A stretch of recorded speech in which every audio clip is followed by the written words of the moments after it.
Hello everyone, আজকে আমি আলোচনা করছি ক্লাস 12 এর সেমিস্টার 3 এর পলিটিক্যাল সায়েন্সের আরো দুটি টপিক, যেটি হচ্ছে ওয়ার্ল্ড ব্যাংক এবং আইএমএফ। এটা পার্ট 3, মূলত সম্মিলিত জাতিপুঞ্জের যে ইউনিটটা ছিল সেটার পার্ট 3 ভিডিও এটা।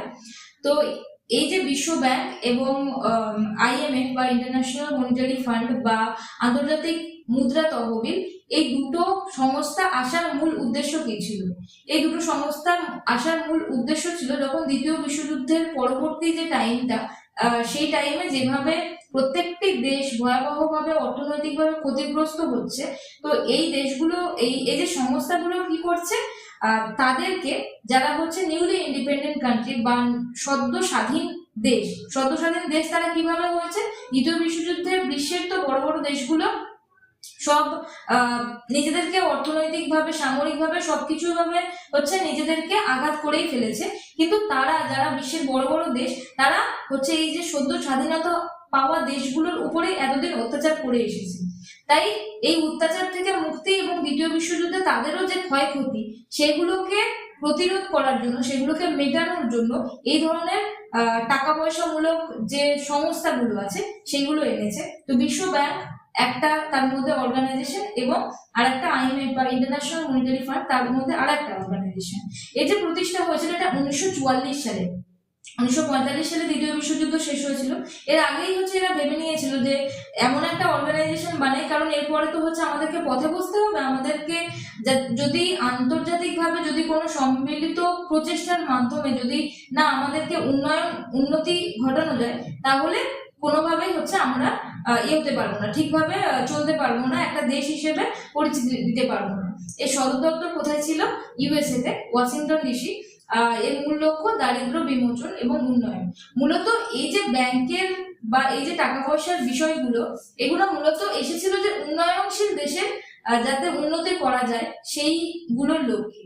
যেহেতু এই যে টাইম পিরিয়ডের কথা বলছি, দ্বিতীয় বিশ্বযুদ্ধের সময় বা তার আগের সময়, যখন সাম্রাজ্যবাদী শাসন, ইউকের মতো দেশ, তারপরে ফ্রান্সের মতো দেশ, যখন এই ভারতের উপর যেভাবে যেভাবে আধিপত্য পেতেছিল, সেইগুলো থেকে যখন তারা দূরে সরে যায়, তাদেরও বিভিন্ন অর্থনৈতিক সাহায্য দরকার লাগে দ্বিতীয় বিশ্বযুদ্ধের ফলে। আর যারা নতুন দেশ সদ্য স্বাধীনতা পাচ্ছে, তাদের কিভাবে অর্থনৈতিক স্বাধীনতা লাগে? কারণ তারা উপনিবেশের আন্ডারে ছিল, তাই তারা, মানে যারা বিশ্বের বড় বড় দেশ ছিল, তারা সবকিছু নিয়ে চলে গেছে, যা যা ভালো জিনিস আছে, যা যা র মেটেরিয়াল আছে, সবকিছু নিয়ে চলে গেছে।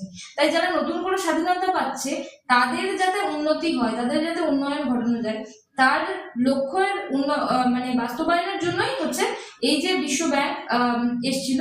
এর মূলত 5টি সংস্থা ছিল, মানে বিশ্ব ব্যাংকের মধ্যে 5টা সংস্থা আরো আছে, ঠিক আছে? যেমন আইবিআরডি বা international bank for reconstruction and development.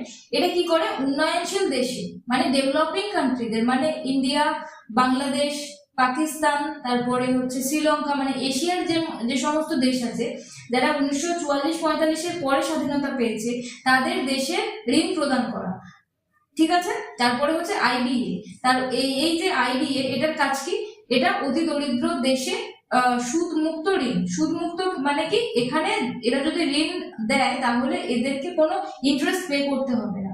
মানে ইন্টারন্যাশনালি আমি একটা সুদের ব্যবসা খুলেছি, কিন্তু আমাকে সুদ দিতে হবে না, এটাই আর কি। তারপরে আইএফসি, এটা হচ্ছে বেসরকারি খাতে বিনিয়োগ, মানে বিভিন্ন এমএনসি আছে, বিভিন্ন ধরনের প্রাইভেট অর্গানাইজেশন আছে, সেইগুলোর খাতে এই যে আইএফসি কাজ করে থাকে। তারপরে মিগা বা এটি কি করে? বিনিয়োগ ঝুঁকি গ্যারান্টি। মানে কোনো দেশ যদি কোনো দেশ বলা চলে না, কোনো প্রাইভেট অর্গানাইজেশন যদি অন্য কোনো দেশের উপর ইনভেস্ট করতে চায়, বিনিয়োগ করতে চায়, তাহলে যে ঝুঁকিটা সেই প্রাইভেট অর্গানাইজেশনের থাকে, সেটার গ্যারান্টি থেকে মুক্ত করে হচ্ছে এই ওয়ার্ল্ড ব্যাংক। তারপরে আইসিএসআইডি, এটা কি করে? বিনিয়োগের বিরোধ নিষ্পত্তি। বিভিন্ন ধরনের যে ট্যারিফ বা শুল্ক যেগুলো লাগে, সেগুলো যাতে নিষ্পত্তি হয়, সেটার লক্ষ্যেই হচ্ছে এটা কাজ করে। এবার কার্যাবলীর দিকে আসি, যেখানে ঋণ ও আর্থিক সহায়তা বা ফাইন্যান্সিয়াল অ্যাসিস্ট্যান্স, এখানে কি করে? উন্নয়নশীল যে দেশগুলো আছে, সেই দেশগুলোর যাতে রাস্তাঘাট, ব্রিজ, বিদ্যুৎ কেন্দ্র এবং বাঁধ নির্মাণের মতো যে বড় বড় পরিকাঠামো আছে, সেগুলোর জন্য মানে সেই লক্ষ্যগুলো বাস্তবায়নের জন্য বিভিন্ন ধরনের ঋণ দিয়ে থাকে, এবং এই ঋণটা কিন্তু হচ্ছে সেই দেশকে মানে যে দেশকে দিচ্ছে সেই দেশকে হচ্ছে শোধ করতে হয়, কিন্তু সেটা কি বললাম সুদ ছাড়া। তারপরে এছাড়া শিক্ষা, স্বাস্থ্য এবং কৃষি খাতের উন্নয়নে হচ্ছে এরা অর্থায়ন করে। তারপরে কি কারিগরি এবং সহায়তা ও পরামর্শ বা টেকনিক্যাল অ্যাসিস্ট্যান্স, বিভিন্ন দেশকে তাদের অর্থনৈতিক নীতি নির্ধারণ এবং সরকারি ব্যবস্থাপনা উন্নত করে, এবং দুর্নীতি দমনে বিশেষজ্ঞদের পরামর্শ এবং প্রযুক্তিগত সহায়তা প্রদান করে। বিভিন্ন ধরনের যে টেকনিক্যাল অ্যাসিস্ট্যান্স আছে মূলত সেইগুলোই হচ্ছে এই বিশ্ব ব্যাংক দিয়ে থাকে। তারপরে আর কি করে দারিদ্র বিমোচন কর্মসূচি। বিশ্ব ব্যাংক মূলত মাধ্যম আয়ের এবং নিম্ন আয়ের দেশগুলো, মধ্যম আয়ের এবং নিম্ন আয়ের দেশগুলো, মধ্যম আয় মানে ডেভেলপিং এবং নিম্ন আয় মানে আন্ডার ডেভেলপ, যারা অনুন্নত যে দেশগুলো আছে, আফ্রিকার বিভিন্ন দেশ আছে সেগুলোর কথা বলছে। এই যে দেশগুলো আছে তাদের যাতে দারিদ্রতা ঘুচে যায়, তাদের যাতে আরেকটু উন্নতি হয়, যে পশ্চিমী দেশগুলো যেরকম উন্নত আছে সেরকম না হলেও অন্তত তারা দরিদ্র যাতে না থাকে, তারা যাতে অন্ন বস্ত্র বাসস্থানের ব্যবস্থা ঠিকঠাক করে করতে পারে অন্যের হেল্প ছাড়া, সেইগুলোর জন্যই হচ্ছে এই বিশ্ব ব্যাংক বিভিন্ন ধরনের কাজ করে থাকে। তারা দুর্যোগ ব্যবস্থাপনা, জলবায়ু পরিবর্তনের প্রভাব মোকাবিলা করে এবং অপুষ্টি দূরীকরণেও কাজ করে। জলবায়ু পরিবর্তনে ধরো কোনো জায়গায় খুব বড় ভূমিকম্প হলো, কোনো জায়গায় খুব বড় ঝড় হলো, তাহলে কি হলো সেই জায়গার যে পরিবেশটা সেটা একদম ধ্বংস হয়ে যায়। তাহলে সেটা কি হবে, হয় তাদেরকে টাকা দিয়ে সাহায্য করতে হবে, এবং টাকাটা কিভাবে দেবে, টাকাটা হয়তো কোনো ওষুধ কিনে দিল, কোনো হচ্ছে ভ্যাকসিনেশনের যে জিনিসপত্র দিল, জলবায়ুর জন্য জলবায়ু পরিবর্তনের জন্য যে যে বিভিন্ন কর্মসূচি যেমন ত্রাণ ব্যবস্থার মানে ব্যবস্থা করে দিল। এই যে ব্যবস্থা করা এটা তো হচ্ছে একটা দুটো টাকা না, কয়েক লাখ কয়েক কোটি টাকা লাগবে। তাই এই যে দুর্যোগ ব্যবস্থাপনা করার জন্য বিভিন্ন ধরনের কাজ বিশ্ব ব্যাংক করে থাকে। তারপরে কি গবেষণা ও তথ্য প্রকাশ। বিশ্বজুড়ে অর্থনৈতিক ব্যবস্থা নিয়ে বিশ্ব ব্যাংক নিয়মিত গবেষণা করে চলেছে বা চালায়। ঠিক আছে, অর্থনৈতিক ব্যবস্থা মানে বিভিন্ন দেশের যে অর্থনৈতিক ব্যবস্থা আছে, কোন দেশের অর্থনৈতিক ব্যবস্থা বেশি ভালো, কোন দেশের অর্থনৈতিক ব্যবস্থা বেশি খারাপ, এই সমস্ত নিয়ে এরা গবেষণা করতে থাকে। তার ফলে হচ্ছে বিভিন্ন ধরনের গাইডলাইন হচ্ছে এরা বের করে, এবং তাদের প্রকাশিত ওয়ার্ল্ড ডেভেলপমেন্ট রিপোর্ট বা বিশ্ব অর্থনীতি ও উন্নয়নের একটা হচ্ছে গুরুত্বপূর্ণ দিক বা গুরুত্বপূর্ণ দলিল এটা। ঠিক আছে, এবার আসি আন্তর্জাতিক মুদ্রা তহবিল বা ইন্টারন্যাশনাল মনিটারি ফান্ড। এটা মূলত কি করে, এটা ঠিক ওয়ার্ল্ড ব্যাংকের মতোই, কিন্তু ওয়ার্ল্ড ব্যাংকের মতো কিন্তু কাজ করে না, এটা একটু অন্য। এর প্রতিষ্ঠা হয় 1944 সালে, এটা ব্রেটন উডস সম্মেলনের মাধ্যমে আসে, কার্যকর হয় 1945 সালে। এর সদর দপ্তর ওয়াশিংটন ডিসি বা ইউএসএ। যত ধরনের টাকা সম্পর্কিত জিনিস আছে সমস্ত কিছুই ভাববে এর সদর দপ্তর ইউএসএ তেই হবে, এটা সবসময় মনে রাখবে। এর সদস্য হচ্ছে 190টি দেশ। এবার আসি এর কার্যাবলীতে।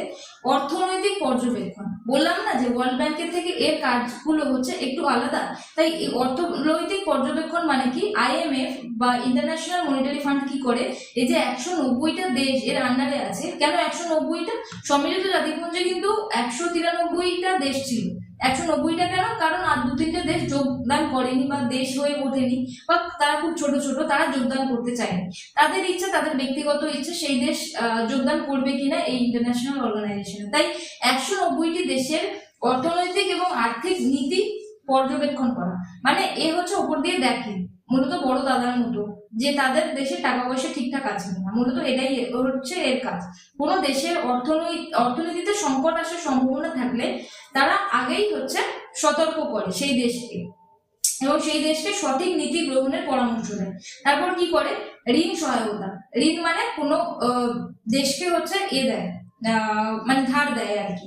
যখন কোনো দেশ তার আমদানির বিল মেটাতে পারে না বা তার মুদ্রার মান চরমভাবে পড়ে যায়, তখন লেনদেনের ভারসাম্যে সংকট হয়, মানে ব্যালেন্স অফ পেমেন্ট ক্রাইসিস হয়, তখন আইএমএফ সেই দেশকে সাময়িক আর্থিক ঋণ দেয়। ঠিক আছে, এবার কি করে, কারিগরি সহায়তা এবং প্রশিক্ষণ বা ক্যাপাসিটি ডেভেলপমেন্ট। সদস্য দেশগুলোকে তাদের কেন্দ্রীয় ব্যাংক পরিচালনা এবং ট্যাক্স ও কর ব্যবস্থা আধুনিকীকরণ এবং অর্থনৈতিক তথ্য উপাত্ত সংগ্রহের বিষয়ে কারিগরি প্রশিক্ষণ এবং বিশেষজ্ঞদের পরামর্শ দেয়। আমাদের দুটো জিনিস মাথায় রাখতে হবে, ওয়ার্ল্ড ব্যাংক আর আইএমএফ, এই দুটোর মধ্যে সব থেকে বড় পার্থক্য।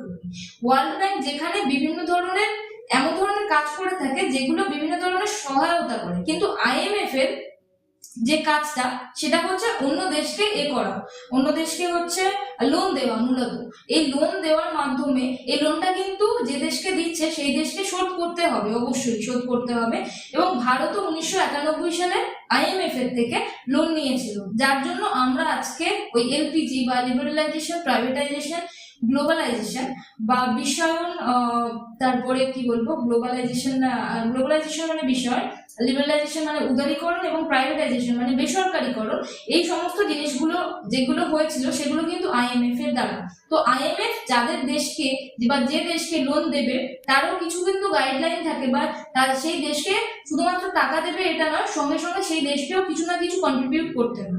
মানে ইন্ডিয়াতে যখন 1991 সালে আইএমএফ লোন দিয়েছিল তখন ইন্ডিয়াকে কি করতে হয়েছিল, তার যে দরজাটা, ইন্ডিয়ার যে বাউন্ডারিটা মানে কিন্তু এটা নয় যে তার সীমানা, তার বর্ডার সব খুলে দিতে হয়েছিল। আমি বলতে চাইছি যে তার যে সীমানা আমদানি এবং রপ্তানির ক্ষেত্রে সেটাকে খুলে দিতে হয়েছিল, যাতে সে একটা লিবারেল কান্ট্রি হতে পারে। মানে ইন্ডিয়ার কথা বলছে, সে যাতে একটা উদার দেশ হতে পারে, যেভাবে হচ্ছে নিজের দেশের জিনিসপত্র অন্য দেশে এক্সপোর্ট করতে পারে, আবার অন্য দেশের জিনিসপত্র নিজের দেশে হচ্ছে ইম্পোর্ট করতে পারে।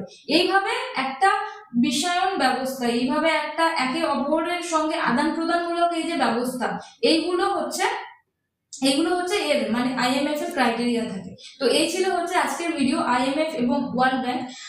Thank you.